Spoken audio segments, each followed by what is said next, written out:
Good morning friends, and welcome back to Astro Pearl. This time we were discussing the third part of elections. Last time, if you remember, we were discussing about in part 1 how through Krishnamurti Paddhati astrology we can predict about election results. And in the second part, we have gone into more details, and based on your questions, I tried to answer it about the various other scenarios, like the question is not asked by the candidate himself or herself, then what to do, and similar other scenarios we have checked. But basically for elections, if you remember, and of course if you don't remember also, I am giving a link below, so you can just go through those two videos and recap what we talked about. For predicting individual case, like some candidate is going to win in the election or not, what we are going to do is we are casting a horary chart or time chart, or we'll take a number from the candidate or the relatives, or for unknown persons take the 9th house, and then we predict based on that. And in case now the candidate, it is not related to candidate, then we discuss that time how to predict among the few probables. So if there is a list is okay, I wanted to predict about which candidate will win. I don't know about that candidate, but as a KP astrologer, I can still find out which candidate can win in an election, right? So we did that in the two parts about predicting election results. This particular part on popular demand will be discussing about how to predict the number of seats per party, and that is based on a theory which is propounded by me. It's called options theory, and it is basically based on a research work done by Suresh Shahaseneji, who has mentioned about the use of ruling planet in KP linked to numerology, and then how we can select a particular number. So based on that, I have done further research, and this options theory our people are using since last decade, and it is. So let us see what is this option theory and then apply that to number of seats a party can win in an election. Options theory is selecting one of the options among many probable options through the help of ruling planets. You are aware about what are the ruling planets.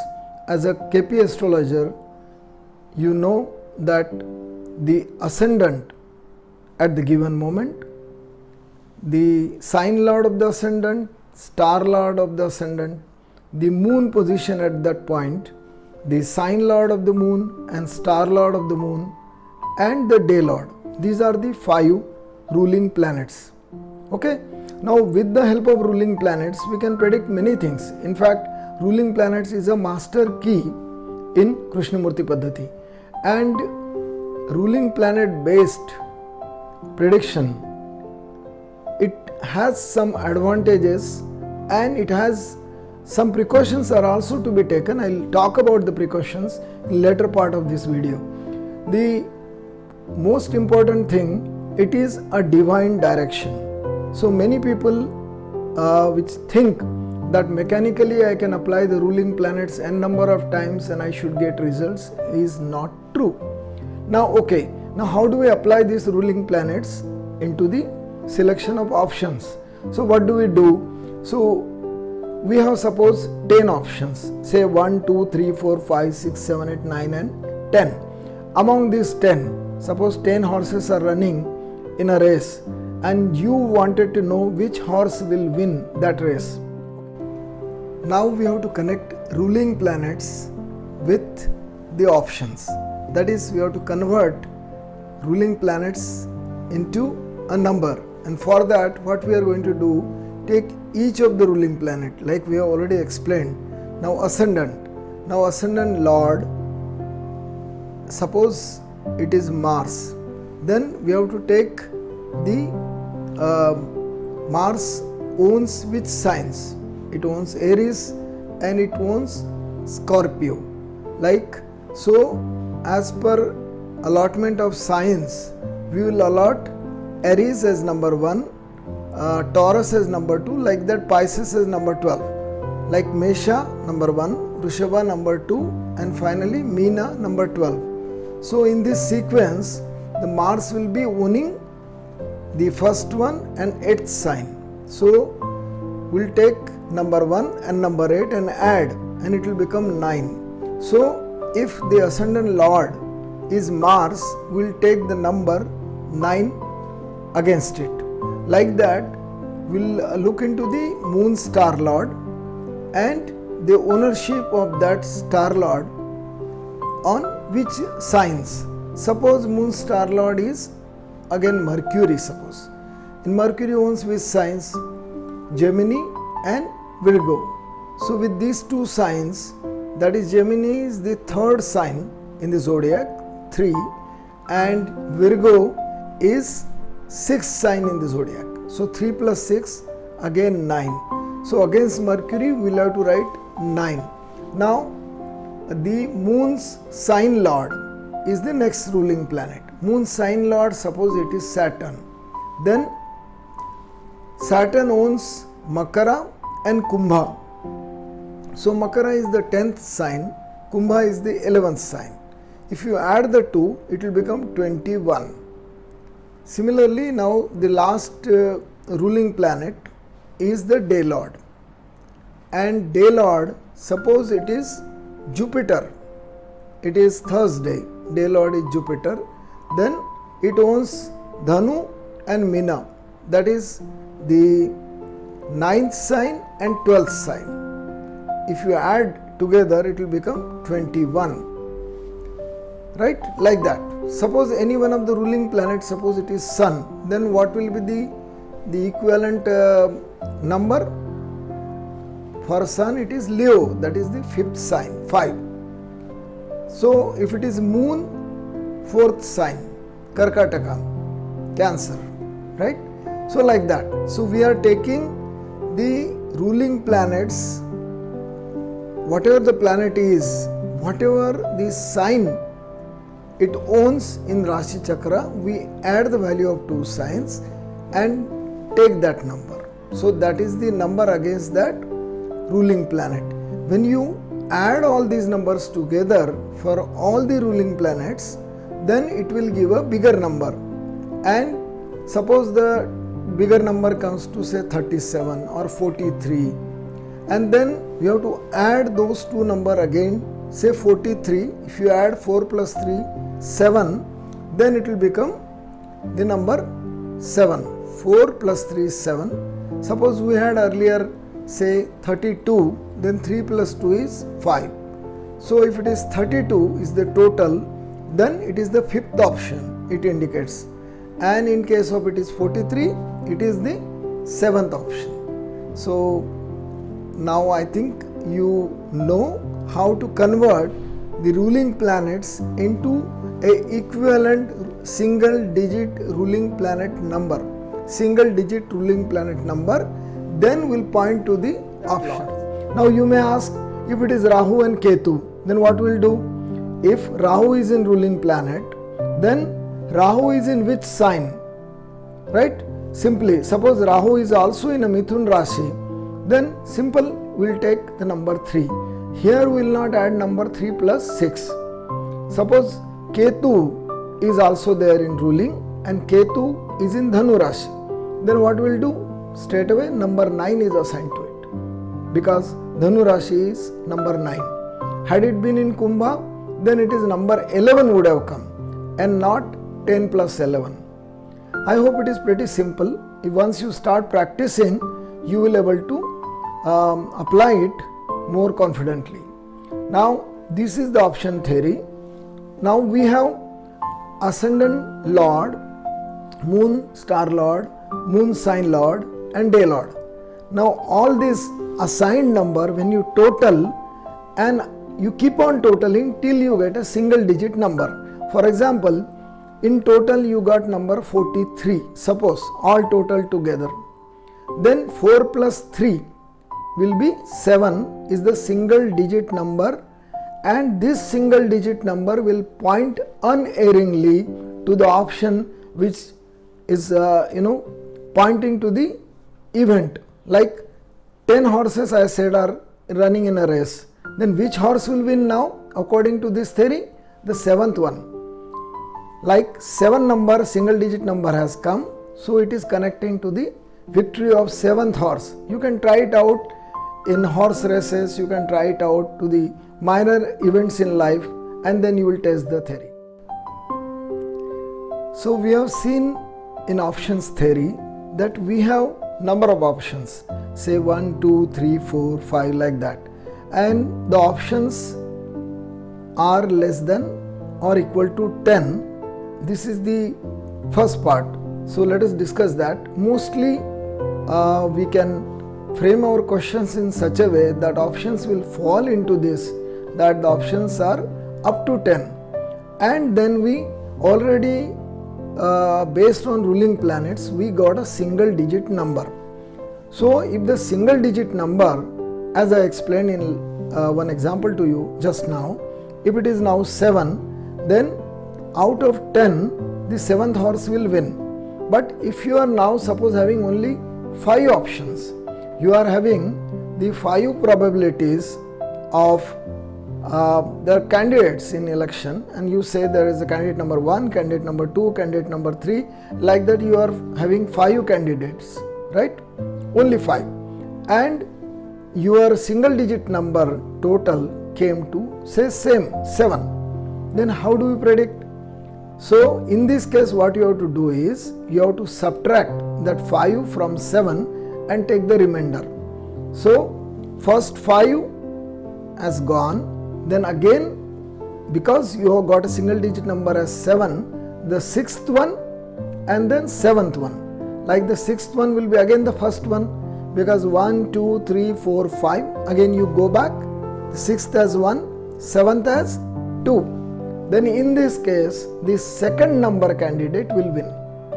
Okay, so I am making it as simple as possible. There are further rules. If your options are more than 10, it is not that we cannot take, we can, and then we can find out from more options, but they are mostly not required.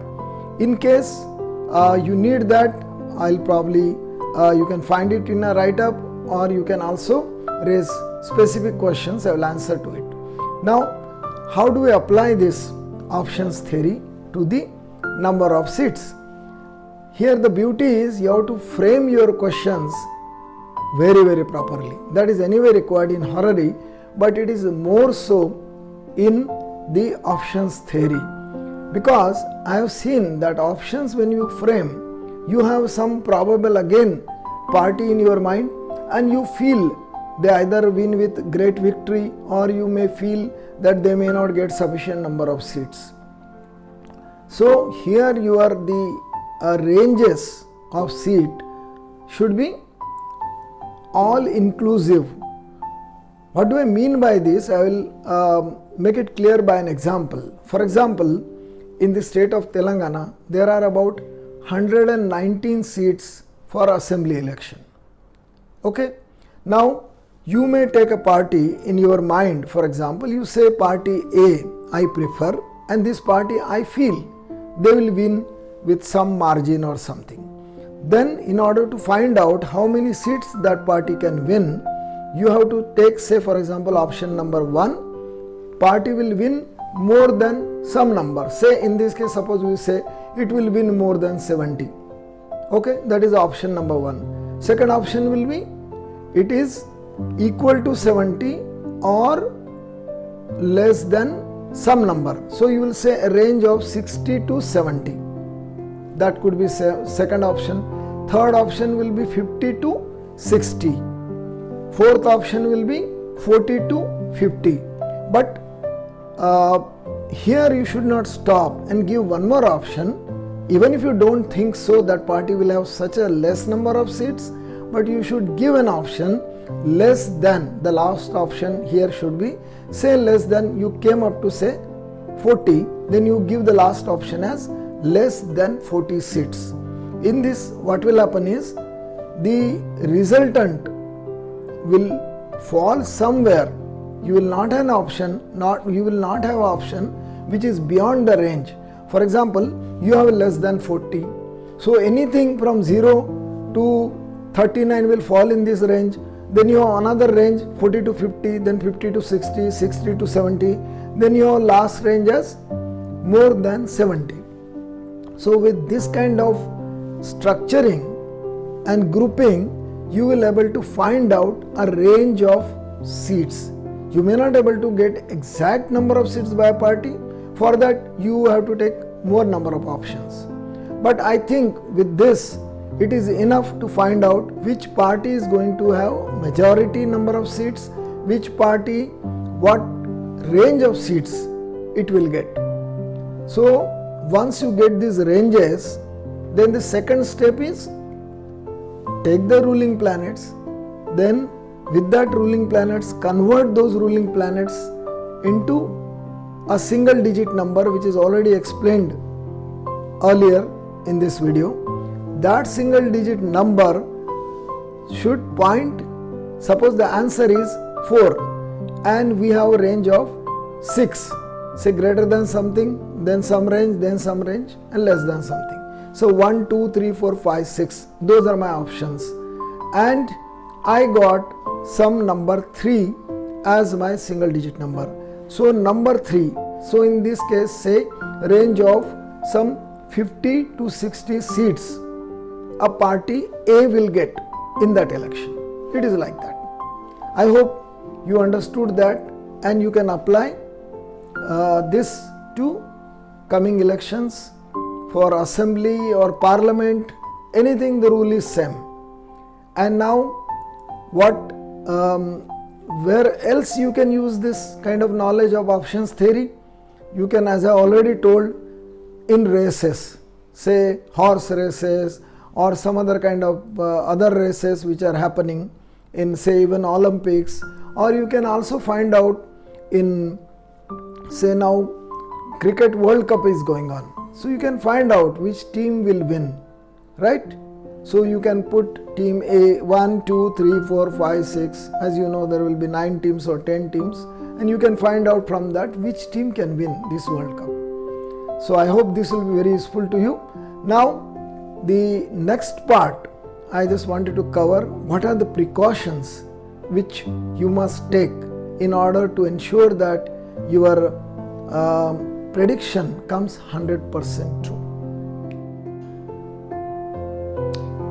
The precaution number 1 which you have to take is, you must remember this options theory is based on ruling planets, and ruling planets, they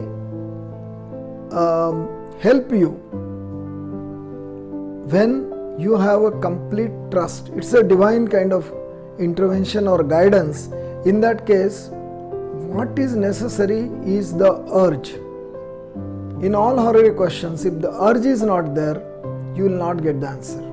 And the urge has to be very real, just like that somebody is testing you and say, yeah, you know this knowledge, say why not apply on this, why not apply on that, and continuously if you do, you may not get the results. Number 1 is urge. Number 2, in order to see that you are on the right track, what is the second one? If you remember from all my earlier videos, yes, it's a moon connectivity. Moon must connect to the question. In this case, what you can do, you put a time chart. Anyway, you are taking ruling planet based on that time only. So at that time, put a chart, and through that chart just see whether moon connects to 6 and 11 houses of the concerned chart. For example, if it is not related to you, it is related to somebody, rotate the chart and then connect moon to houses either 6 or 11, and for opponent 5 and 12, right? So that is the second one. Third one is the retrograde planets. These are all rules connected to horary. The planets in the retrograde star or constellation will not give results, and we have seen it n number of times. So please remember, you do not consider that planet among the ruling planets which is in retrograde constellation or star. So among these four, which is ascendant sign lord, moon star lord, moon sign lord and day lord, among these four, if whosoever is in retro star, please remove and then only convert to the number a single digit number. Don't consider that planet in retro star. Am I clear on that? Now the next one is, if you say if there are two or more planets in retro star, then only one number will remain, say ascendant lord or day lord or something. In that case, you have to take rising star or ascendant star lord as a ruling planet. This is what I follow. People normally do all five, they take into account.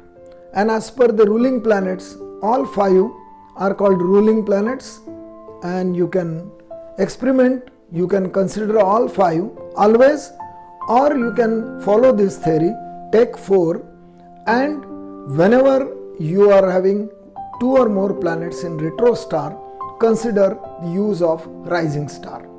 I think these are the precautions. If you consider it properly, your results will be fantastically 100% accurate.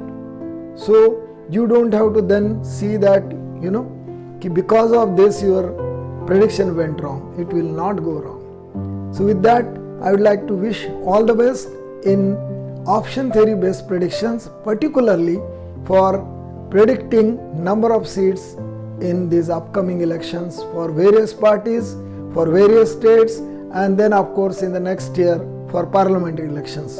All the best, and I would like to thank you for watching this video and request you to subscribe and also like the video so that it encourages me to make more videos. Also suggest what further topics you would like to have based on KP astrology. I will make videos on that. So you can watch the Astro Pearl channel where all these videos on different topics are available. They are on Muhurta, they are also on the moon connectivity, etc.